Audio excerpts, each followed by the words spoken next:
usizoeshe sana. Somo la leo nasema usafi wa maisha ya wanao msubiri Yesu mara ya pili. Msomaji wangu, haya yala usafi wa maisha ya wanao msubiri Yesu mara ya pili. Ndugu zangu, katika somo hili tunahitaji kuona jinsi ambavyo wale wanaomsubiri Yesu mara ya pili, tunahitaji kukumbushana jinsi ambavyo wale ambao wanamsubiri Yesu mara ya pili wanapaswa kudumisha maisha ya usafi. Lakini je, hivi huyu Yesu atakuja mara ya pili? Waebrania sura ya 9 fungu la 28. Wakati unafungua Waebrania sura ya 9:28, tuombe. Baba, Roho wako mwema akafanya ile kazi ya kutafsiri, akafanya ile kazi ya kuelewesha katika jina la Yesu, amina. 9:28 inasemaje? 9:28 kwa Ibrania neno la Mungu linasema kadhalika Kristo naye akisha kutolewa sadaka mara moja, Kristo akisha kutolewa sadaka mara moja azichukue dhambi za watu wengi, atatokea mara ya pili. Atatokea mara ya pili pasipo dhambi kwa hao mtazamiao kwa wokovu. Yesu atatokea mara ya ngapi jamani? Mara ya pili. Mara ya pili. Mara ya pili. Mara ya pili Yesu atatokea. Atakuja, anasema atatokea mara ya pili kwa ajili ya hao wamtazamiao, wale wanaomtazamia, wale wanaotazamia, wale wasiochoka, wale ambao wanaendelea kusubiri, wanaosubiri, wasiochoka. Nikutie moyo katika maisha yako, unapomsubiri Yesu mara ya pili, usichoke, endelea kuwa na matumaini, maana atatokea mara ya pili. Atatokea. Wale wanaomtazamia, je, unamtazamia Yesu mara ya pili? Je, unamtazamia? Atatokea. Atatokea. Atatokea. Atatokea. Sasa kama Yesu atatokea mara ya pili, huwezi ukasema mbili bila kwanza na moja. Yaani lazima hii mara ya pili na mara ya kwanza. Tukumbushane kidogo. Mara ya kwanza Yesu alitokea mara ya kwanza. Utabiri unasemaje? Isaya 9:6. Isaya 9:6. Maana atatokea mara ya pili. Maana mara ya kwanza ina mafunzo kwa mara ya pili. Isaya 6:9 inasemaje? Neno la Mungu linasema, naye akaniambia, enenda ukawaambie watu hawa. 9:6. Isaya 9:6. Anasemaje? 9:6 anasema, maana kwa ajili yetu mtoto amezaliwa, kwa ajili yetu mtoto kazaliwa, tumepewa mtoto mwanamume, na huyo mtoto ni mwanamume, na uwezo wa kifalme utakuwa begani mwake. Naye ataitwa jina lake Mshauri wa Ajabu, ndiyo Mungu mwenye nguvu, Baba wa milele, Mfalme wa amani. Nenda Mathayo. Huo ulikuwa ni utabiri. Huo ni utabiri. Isaya anatabiri. Ndio maana Isaya anaitwa nabii wa Injili. Kitabu cha Isaya kimeshughulika sana na habari za Yesu. Kitabu cha Isaya. Sasa utimilifu Mathayo 1. Huu ujio wa Yesu. Yesu anatabiriwa atatokea mara ya kwanza. Atatokea. Utimilifu wake Mathayo sura ya 1 fungu la 18. Mathayo sura ya 1 mstari wa 18, neno linasema, linasemaje?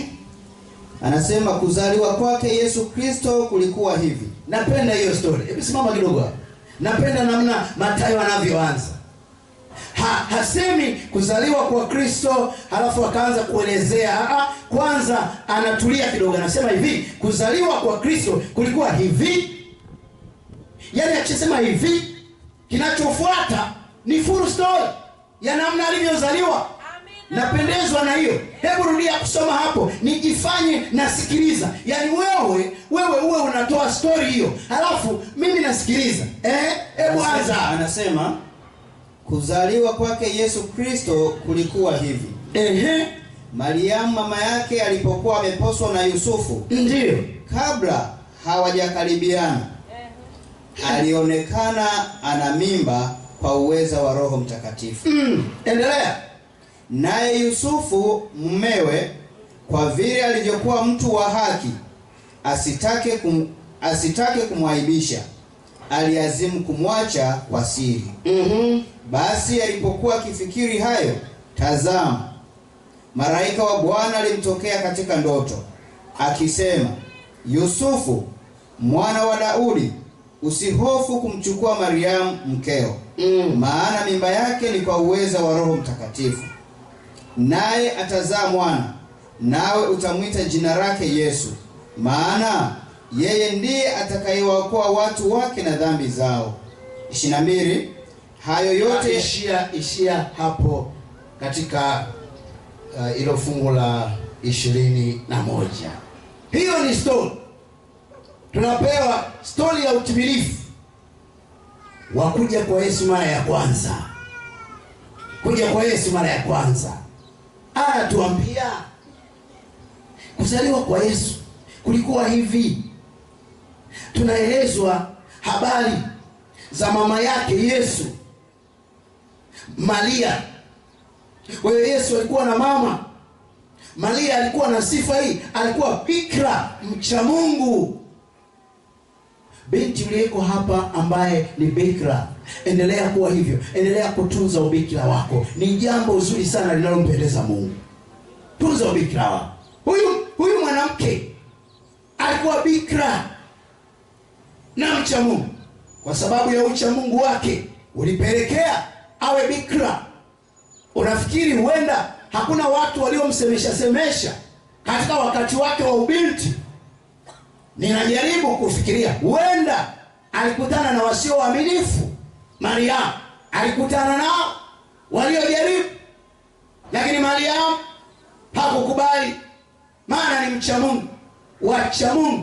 Wacha Mungu wanatafuta usafi katika maisha yao ya ujana, wanatafuta usafi. Kwa hiyo Mariamu alikuwa bikira mcha Mungu. Anasema wakati akiwa bikira, wakati akiwa mcha Mungu, aliposwa. Bwana akaruhusu, akatokea kijana aitwaye Yusufu, akamposa Mariamu.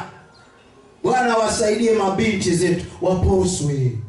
Amina. Jamani, kama una binti useme amina. Mabinti zetu waposwe. Amen. Hata mimi ninao wa kwangu na wawili. Amina. Na watoto wawili na watoto wanne, wawili wa kiume, wawili wa kike. Kwa hiyo hawa mabinti Mungu asaidie waposwe. Amen. Siku moja mzee mmoja ilikuwa anafanya huduma mahali fulani. Pouliza mambo ya kuombea, mngependa niombee nini? Yule mzee akasema, Pastor, tunao mabinti zetu wamekuwa wakubwa, tunataka waolewe. Sasa kama wewe uombei watoto wako, jamani, mwishowe watachoka na wao. Wakifanya maamuzi hapo, wanaangukia mahali fulani. Kwa hiyo ombea. Kwa hiyo aliposwa. Wakati ameposwa,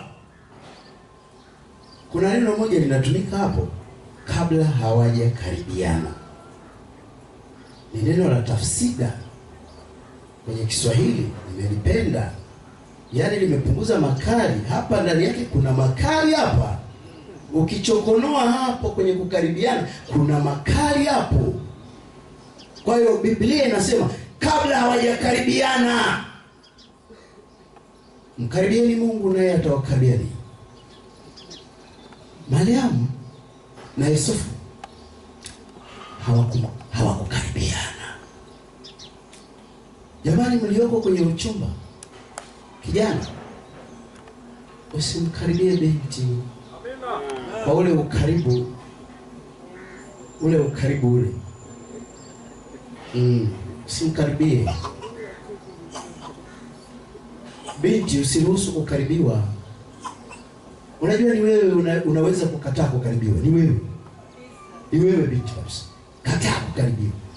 Nilikuwa nasimuliwa na dada mmoja aliolewa, sasa akana niambia, sema, Pastor, yaani unajua mimi wakati nimeposwa, niliwahi kuposwa, mtu mmoja akasema ili sasa nikuoe, wakati tuko kwenye uchumba, akasema ili nikuoe lazima kwanza tukaribiane. Akasema hapana, sikubali. Akasema kama ukubali, mimi naachana na wewe. Na nikakubali, aniachi. Binti mwenye msimamo. Anasema nikamwomba Mungu, hatimaye akaja kijana mwingine. Huyo kijana na tukaendelea na uchumba. Unajua vijana wa kiume wadhaifu kuliko mabinti ndio wanaanza kuchokoza, karibiana kwa uzoefu. Baadhi wanakuwa na udhaifu. Yule naye akamwambia, na ni ndani ya kanisa la Mungu, akamwambia, bwana, sasa yatosha, uchumba umekomaa, ni vizuri kipimo cha kwanza kifanyike. Unaona? Binti msimamo wake ni ule ule, akakataa. Anasema, pastor, nashukuru na nimwambia Mungu. Baadaye huyo kijana akasema, samahani sana kwa lile ambalo nilitaka kufanya, nisamee, kumbe wewe ni mwaminifu sana, nisamee, sirudi tena. Ndio akaja kuoana.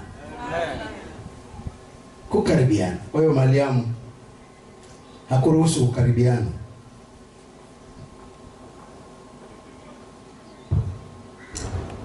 Tulienda mahali fulani moja kufungua kazi katika eneo jipya. Tulipofika tulienda na kwaya ya kanisa, tukaenda nayo. Tulipofika huko tukafanya huduma. Baada ya huduma, jioni ile tunaanza kurudi, mzee wa kanisa tukiwa kwenye gari tuliyotumia sisi, mchungaji na wazee. Basi mzee akasema, jamani, pastor, kuna binti yetu mmoja hapo kapata mtu, kuna kijana amekuja anataka habari zake, amempenda. Unajua nimegundua kumbe mikutano ndipo watu wanaonana. Kutembea sasa, binti hata uji kwenye makambi, afu unataka wachumba. Kwenye makambi wachumba wanakuepo. Ukitembelea wapi huko unakutana nao, unapojichanganya hivi. Kwa hiyo tukasema haleluya. Amen. Haleluya, binti yetu huyu wa kanisa letu hatimaye kuna mtu kamuona.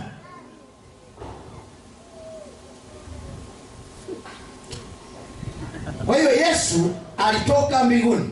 Naomba nenda Yohana sura ya 1. Hii ni mara ya kwanza Yesu anakuja. Mama wa Yesu, Mariamu, anapata mimba kwa uwezo wa Roho Mtakatifu. Mnajua story hiyo. Kwa hiyo Yesu alichukua mwili wa kibinadamu, mwanadamu aliyezaliwa na mwanamke, siku zake za kuishi si nyingi, naye amejaa taabu. Kwa hiyo Yesu alikuwa mwanadamu. Yohana 1, nenda hapo cha. Naam, shafika. Soma 1 hadi 5.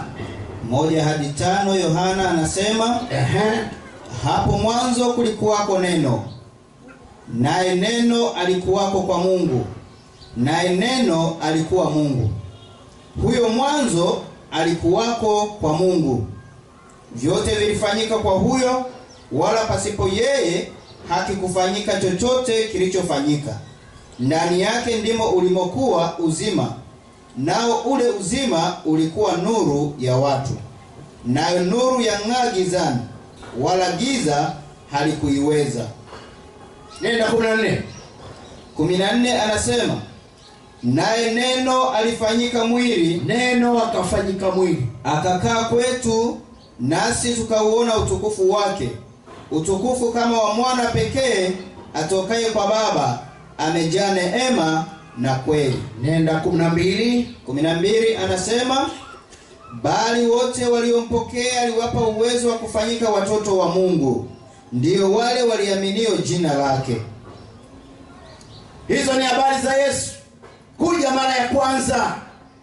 Kwa hiyo anaposema atatokea mara ya pili, alishatokea mara ya kwanza, akaja kama mwanadamu, akazaliwa na mwanadamu, akawa na maisha katika dunia hii, akaishi, watu wakamuona, akawa na mwili wa kibinadamu wenye udhaifu wa kibinadamu. Ndio maana Biblia inasema kwamba alijaribiwa sawa na sisi, lakini hakufanya nini? Dhambi. Hakufanya dhambi.